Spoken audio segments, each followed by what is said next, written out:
My name is Abdullah Said, and I'm the Sultan of Oman, Professor of Arab and Islamic Studies.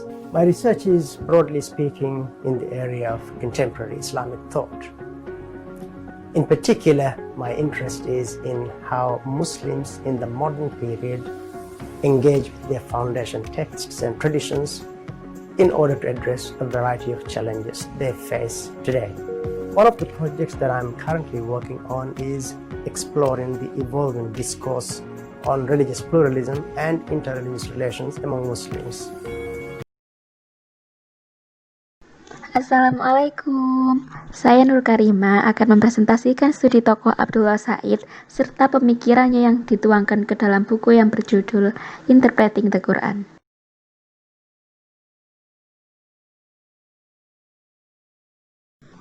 Abdullah Said adalah seorang The Sultan of Oman Professor of Arab and Islamic Studies. Dia sekarang bekerja sebagai Director of the Center for the Study of Contemporary Islam pada Universitas Melbourne. Abdullah Said pernah belajar di Islamic Madinah University untuk program sarjananya dan kemudian melanjutkan program magister dan doktor di Melbourne University. Abdullah Said memiliki banyak kontribusi pemikiran dalam dunia Islam yang dituangkan dalam beberapa tulisan. Lantas, beberapa tulisan tadi dibukukan dan salah satu bukunya adalah Interpreting the Quran yang nantinya akan kita bahas. Tujuan Abdullah Said menulis buku ini yaitu agar makna Al-Quran bisa dihubungkan dengan kehidupan umat Islam, dalam artian dapat teraplikasikan dalam kehidupan sehari-hari di waktu, keadaan, dan tempat yang berbeda, khususnya dikaitkan dengan kepentingan dan kebutuhan zaman modern. Menurut Abdullah Said, zaman yang sudah kurang lebih dari 150 tahun ini membuat berbagai perubahan di dunia. Hal ini memberikan pengaruh bagi umat Islam di dunia, salah satunya yaitu mengubah cara pandang kita terhadap dunia. Untuk itu, Abdullah Said mengungkapkan bahwa di kalangan umat Islam ada 3 pendekatan yang mungkin diidentifikasi dalam kaitannya dengan interpretasi ayat-ayat pada periode modern. Yang pertama yaitu tekstualis, yang kedua semi-kontekstualis, dan yang terakhir adalah kontekstualis. Umat Islam bisa dibagi ke dalam 3 kelompok besar berdasarkan kepada respon mereka terhadap tantangan yang diberikan oleh gagasan, institusi, dan nilai modern. Yang pertama itu adalah tidak perlu mengubah tradisi yang telah bertahan selama 14 abad. Golongan yang kedua yaitu oposisi adalah hal yang tidak bijaksana jika umat Islam terlibat aktif di dunia modern. Namun, mereka menghadirkan Islam dalam cara seperti manusia modern meskipun tidak terlalu jauh. Golongan yang terakhir yaitu ingin menampilkan Islam dengan cara mempertanyakan aspek kunci tradisi serta mengabaikan yang tidak relevan. Tradisi tafsir yang belum sempurna mulai muncul selama masa Nabi Muhammad. Al-Quran menyatakan bahwa salah satu peran Nabi adalah untuk menjelaskan Al-Quran, yang dijelaskan pada Quran Surat An-Nahl ayat 44. Keterangan-keterangan dari kitab-kitab kami turunkan kepadamu Al-Quran, agar kamu menerangkan kepada umat manusia apa yang telah diturunkan kepada mereka dan agar mereka memikirkan. Setelah Nabi wafat, para sahabat memainkan peran dalam menjelaskan dan menafsirkan Al-Quran. Meskipun jumlah sahabat sungguh banyak, akan tetapi hanya sedikit di antara mereka yang dilaporkan memberikan kontribusi secara langsung terhadap penafsiran Al-Quran. Sahabat yang turut dalam penafsiran memiliki beberapa sumber tertentu untuk memahami dan menafsirkan Al-Quran, seperti ayat lain yang menjelaskan tentang ayat tersebut, kemudian info yang diterima dari Nabi, entah itu bersifat fi'liyah maupun qauliyah. Nah, kemudian juga dari pemahaman mereka sendiri. Dan yang terakhir, mereka juga sudah terbiasa dengan bahasa Al-Quran, konteks sosial, wahyu, cara berpikir Nabi, dan kebiasaan orang Arab. Kebutuhan untuk menafsirkan Al-Quran meningkat pada generasi kedua yang dikenal dengan tabi'in, yang merupakan golongan yang lebih beragam, termasuk di antara mereka anak-anak sahabat yang tumbuh di lingkungan religius Islam yang baru, dan orang-orang Arab yang non-Arab yang memeluk agama Islam. Setelah itu, semakin besar jarak antara zaman mereka dengan zaman Nabi, semakin besar pula kebutuhan untuk membahas persoalan penafsiran Al-Quran.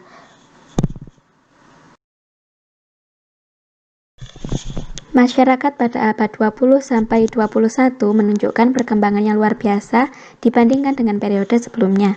Penemuan-penemuan baru dalam bidang astronomi dan lain sebagainya dapat merubah pandangan manusia, terutama umat Islam terhadap alam semesta. Persoalan human rights dan gender equality tidak hanya menjadi bahan kajian, tapi sudah menjadi tuntutan. Padahal persoalan tersebut belum banyak disentuh atau bahkan belum dianggap persoalan yang perlu mendapat perhatian serius. Di samping persoalan di atas, kegelisahan Abdullah Said juga dilatar belakangi oleh suatu kondisi bahwa mayoritas umat Islam merasa bahwa hasil kajian umat terdahulu, terutama pada bidang fikih, sudah final. Hal ini menyebabkan bahwa setiap ada persoalan baru, para ulama atau ahli Islam tidak merujuk kepada Al-Quran sebagai sumber ajaran Islam, tetapi hanya merujuk kepada kitab-kitab klasik yang secara sosiohistoris, kultur, nilainya berbeda dengan kondisi masa sekarang. Pemahaman Muslim tradisional tentang wahyu, yaitu Al-Quran adalah kalam Allah dan bukan kata-kata Nabi Muhammad. Pemahaman tradisional juga meyakini bahwa bahasa Al-Quran, bahasa Arab, adalah bahasa manusia yang mengakar dalam kehidupan manusia. Sementara pemahaman pra-Islam terhadap wahyu didasarkan pada 3 hal.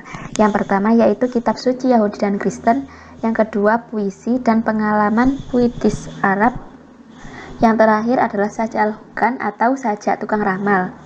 Arab pra-Islam yang pagan tidak memiliki pengalaman langsung terhadap kitab suci, namun mereka yang hidup di komunitas Mekah Yasrib telah mengenal agama dan kitab suci Yahudi dan Kristen.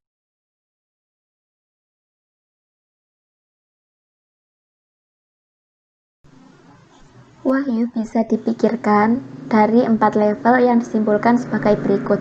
Level pertama, Tuhan, Lauful Mahfud, surga, dan Jibril. Pada level ini, wahyu berada pada level gaib dan dipastikan tidak bisa diketahui.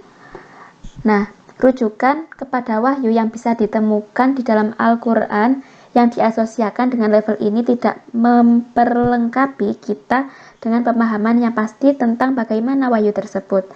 Berbagai persepsi yang mungkin kita miliki terhadap rujukan-rujukan ini tidak akan lebih dari perkiraan semata. Rangkaian wahyu secara umum dipahami Allah, Lauful Mahfud, surga, dan Jibril. Metode transmisi ini bisa dipastikan tidak bisa diketahui karena berada di balik pengalaman manusia. Pada level kedua, ruh Nabi. Ruh di sini yang dimaksud adalah malaikat Jibril. Nah, pada level ketiga yaitu teks, konteks, teks yang meluas. Sekali wahyu dieksternalisasikan dan dikomunikasikan oleh Nabi kepada masyarakatnya, wahyu sudah menjadi sebuah teks yang dihubungkan secara mendalam dengan konteks komunitas Nabi. Nah, kemudian teks tersebut diceritakan, dibaca, dikomunikasikan, diajarkan, dijelaskan, dan diamalkan. Melalui aktualisasi teks inilah pemahaman terhadap teks menjadi sebuah realitas, dan pada dasar aktualisasi inilah semua pemahaman dan aktualisasi masa depan terjadi. Kemudian untuk level 4 yaitu berhubungan dengan wafatnya Nabi, teks telah final dan tertutup. Penutupan aktual sementara berawal dengan wafatnya Nabi. Nah, kan itu berarti sudah tidak ada wahyu lagi. Secara resmi ditutup dengan penulisan teks dan pembuatan mushaf atau naskah. Penutupan ini tidak berarti bahwasannya aspek-aspek tertentu wahyu juga berhenti untuk eksis. Interpretasi berbasis tradisi tekstualisme. Salah satu dari tafsir terpenting adalah apa yang dalam bahasa Arab disebut dengan tafsir biriwayah atau tafsir tradisi dan tafsir bil ma'sur atau tafsir teks. Nah, ada 4 jenis tafsir berbeda yang bisa dikelompokkan ke dalam kajian tafsir berbasis tradisi. Yang pertama yaitu penafsiran Al-Quran dengan Al-Quran. Nah, ini maksudnya ketika ada salah satu ayat yang masih belum bisa dipahami atau masih ambigu atau secara umum Nah, biasanya dijelaskan pada ayat yang lain. Nah, yang kedua yaitu penafsiran Al-Quran oleh Nabi. Nah, karena Nabi adalah the first interpreter, kemudian menjelaskan apa yang belum bisa dipahami, itu bisa berupa secara praktis ataupun ekspositoris. Nah, praktis yaitu secara mempraktekkan secara langsung, kemudian ekspositoris yaitu dengan cara menjelaskan. Yang ketiga adalah penafsiran Al-Quran oleh sahabat. Nah, pada masa sahabat ini lebih personal karena berdasarkan oleh pemahaman mereka dan juga melihat dari bagaimana tradisi bangsa Arab pada saat itu. Selain itu, juga sahabat sudah terbiasa dengan bahasa Arab, juga dengan pola pikir Nabi dalam memecahkan masalah, seperti itu. Nah, yang terakhir adalah penafsiran Al-Quran oleh tabi'in. Pada masa tabi'in ini, dalam tafsir berbasis tradisi, tafsir tabi'in dianggap otoritatif. Penafsiran berbasis nalar. Berbicara soal tafsir, pasti tidak akan jauh-jauh dengan kata takwil. Apa itu tafsir? Tafsir yaitu menyingkap yang tertutup, sedangkan takwil kembali ke asal sesuatu. Hal tersebut diungkapkan oleh Ibnu Mansur. Nah, kedua hal tersebut seringkali digunakan sebagai sinonim untuk merujuk pada suatu makna. Namun, Abu Ubaid adalah salah satu tokoh yang setuju bahwasanya takwil dan tafsir bersinonim. Munculnya kelompok politik religius dalam Islam seperti Mu'tazilah, Khawarij, Syiah, atau kelompok teologis seperti Qadariyah atau Jabariyah memperkuat tafsir berdasarkan ro'i atau nalar. Salah satu contoh tafsir berbasis nalar yang paling baik terdapat pada ayat-ayat terkait pengadilan Allah, yang berarti Allah adalah hakim tertinggi. Lawan tafsir birro'i karena tidak didukungnya dalam fikih, tafsir Quran, serta disiplin ilmu syariah yang lain seperti kutipan, orang yang menginterpretasi Al-Quran berdasar pendapatnya telah menyediakan tempat di dalam Al-Quran diberikan fleksibilitas dalam membaca. Hal itu bisa dijadikan sebagai indikasi dukungan terhadap fleksibilitas dalam menafsirkan Al-Quran. Al-Quran diturunkan dalam 7 ahruf. Secara umum ini mengacu pada 7 dialek bangsa Arab pada zaman Nabi. Namun ada pendapat lain yang mengatakan bahwa 7 ahruf berarti 7 bacaan yang dianggap sebagai otoritatif dan valid. Nasah dan reinterpretasi. Nasah secara etimologi berarti merekam, menggantikan, menghilangkan, menghapuskan, dan membatalkan. Secara terminologi, yaitu membatalkan hukum oleh hukum yang datang belakangan atau yang baru. Nah, kemudian nasah terjadi dalam beberapa cara. Yang pertama yaitu nasah ayat satu oleh ayat yang lain. Yang kedua nasah ayat oleh hadis. Kemudian nasah hadis oleh Al-Quran, dan yang terakhir adalah nasah hadis oleh hadis. Nah, kemudian jenis ayat yang dapat dinasah yaitu nasah hukum dan bacaan, kemudian nasah hukum tapi bacaannya masih ditemukan di Al-Quran, dan yang terakhir adalah nasah bacaan tapi hukumnya masih berlaku. Berdasar taksiran maknanya, Al-Quran dibagi menjadi 4. Yang pertama yaitu teks yang membicarakan tentang yang gaib atau ayat teologis. Yang kedua, teks yang berorientasi historis atau ayat-ayat kisah. Yang ketiga, perumpamaan atau ayat-ayat masal. Yang keempat, teks yang berorientasi praktis. Wilayah Hijaz merupakan gambaran dari kebudayaan yang ada di Arab dan wilayah yang mengitarinya. Wilayah Hijaz banyak mendapat pengaruh dari kebudayaan sekitarnya, mulai dari Mediterania, Ethiopia, Mesir. Nah, seperti yang ada di peta di samping yang ditunjuk oleh panah warna merah. Nah, banyak nilai-nilai pra-Islam di Hijaz yang kemudian diterima sebagai bagian dari agama. Konteks sosio-historis. Al-Ghazali mengungkapkan bahwa salah seorang ahli tafsir mempercayai bahwa umat Islam telah menggeser perhatian mereka dari merefleksikan kitab suci menjadi melantunkannya serta memperindah bacaan dan fokus pada mekanisme atau cara baca Al-Quran. Nah, Fokus ini telah menggiring kegiatan baca Al-Quran sekarang ini hanya memiliki tujuan mencari berkah. Hal ini bertolak belakang dengan perintah Al-Quran untuk merenungkan dan memahami isinya. Konteks sosio-historis Al-Quran pada periode Islam awal tidak dapat diabaikan. Untuk mendapatkan pemahaman dalam konteks ini, seseorang membutuhkan pengetahuan akan kehidupan Nabi secara detail, meliputi iklim sosial, ekonomi, politik, hukum, norma, adat, kebiasaan, institusi, dan nilai yang berlaku di wilayah tersebut, termasuk pakaian, makanan, dan relasi sosial. Konteks sosio-historis studi kasus ayat pembagian waris. Dalam hal warisan, bagian perempuan lebih sedikit dari laki-laki. Hukum Islam tidak sampai mempertanyakan mengapa harus demikian. Nah, laki-laki memiliki tugas atau tanggung jawab ekonomi yang lebih besar. Oleh karenanya, sepantasnya mendapat bagian yang lebih besar pula. Nah, dalam memahami ayat yang berkaitan dengan perempuan, perlu menempatkan ayat tentang warisan dalam konteks yang lebih luas. Di sisi lain, ayat tersebut untuk masyarakat kontemporer bisa ditentukan dengan melihat konteks kontemporer pula. Nah, sekarang ini perempuan tidak lagi bergantung secara ekonomi kepada laki-laki. Hal ini disebabkan karena perempuan memiliki kesempatan yang sama dengan laki-laki, seperti pendidikan, pekerjaan, serta kesiapan memiliki peran di masyarakat. Konteks sosio-historis. Apa yang bisa dan tidak bisa diubah. Pada tingkat pertama, perdebatan muncul antara muamalat dan ibadah. Yang pertama dipandang sebagai bisa ditawar atau tidak tetap atau bisa diubah. Sedangkan yang kedua dianggap tidak bisa ditawar atau tetap atau abadi atau tidak dapat diubah. Hierarki nilai dalam Al-Quran sebagai basis bagi interpretasi ayat-ayat etika hukum. Yang pertama, nilai yang bersifat kewajiban, ialah nilai keagamaan yang tidak terkait pada waktu tertentu. Semua umat Islam menganggapnya sebagai bagian esensial dari Islam. Nilai ini dikelompokkan dalam 3 subbab kategori, yaitu yang pertama, nilai-nilai yang berhubungan dengan sistem kepercayaan. Yang kedua, nilai-nilai yang berhubungan dengan praktek religius, seperti sholat. Yang ketiga yaitu nilai-nilai yang berkaitan dengan status halal haram yang dinyatakan secara spesifik dalam Al-Quran. Yang kedua adalah nilai fundamental.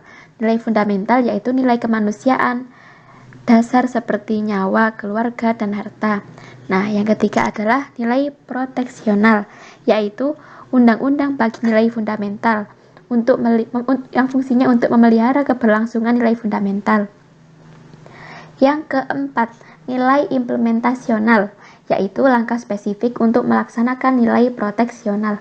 Yang terakhir, nilai instruksional, yaitu tindakan yang diambil Al-Quran ketika berhadapan dengan persoalan khusus pada masalah perwahyuan.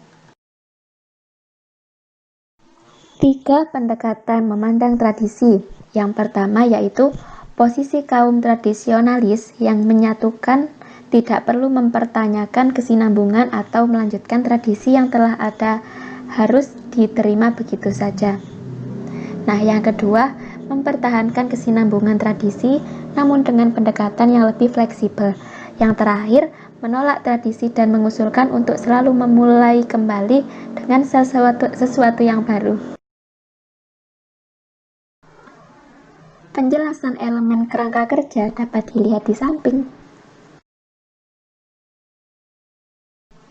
Pada tahap pertama yaitu perjumpaan dengan dunia teks, maksudnya yaitu perkenalan dengan teks secara umum. Pada tahap 2, analisis kritik. Yang pertama linguistik, yaitu terkait dengan bahasa teks dan seluruh persoalan linguistik dan gramatikal. Yang kedua, konteks literer, mengetahui bagaimana teks yang dimaksud berfungsi dalam surat tertentu atau lebih luas lagi. Yang ketiga, bentuk literer, yaitu identifikasi teks yang dimaksud apakah ayat, kisah, ibadah, perumpamaan, ataupun hukum. Nah, yang keempat, teks-teks yang berkaitan, yaitu eksplorasi teks, apakah ada yang senada seperti itu. Yang terakhir yaitu adalah preseden, yaitu identifikasi ayat yang memiliki kesamaan isi maupun makna. Pada tahap ketiga, makna bagi penerima pertama. Yang pertama yaitu analisis kontekstual, yang kedua menentukan hakikat pesan yang disampaikan oleh ayat yang sedang ditafsirkan, yang ketiga eksplorasi pesan pokok dan spesifik yang tampak fokus menjadi fokus dari ayat ini. Yang keempat yaitu meneliti bagaimana pesan ayat tersebut ketika dikaitkan dengan tujuan dan perhatian yang lebih luas dalam Al-Quran. Yang terakhir yaitu mengevaluasi bagaimana ayat tersebut diterima oleh penerima pertama. Pada tahap terakhir, makna untuk saat ini, yaitu menentukan persoalan, masalah, dan kebutuhan pada masa kini yang tampak relevan dengan pesan teks yang disampaikan. Selanjutnya, eksplorasi konteks sosial, politik, ekonomi, dan budaya yang relevan dengan teks yang ditafsirkan. Lantas, membandingkan konteks masa kini dengan konteks sosiohistoris teks untuk memahami, diinterpretasi, dan diamalkan oleh penerima pertama dengan konteks masa kini setelah mempertimbangkannya. Yang terakhir, evaluasi universalitas atau partikularitas pesan yang disampaikan teks. Sekian pemaparan studi tokoh Abdullah Said. Terima kasih. Mohon maaf bila ada salah kata. Wassalamualaikum warahmatullahi wabarakatuh.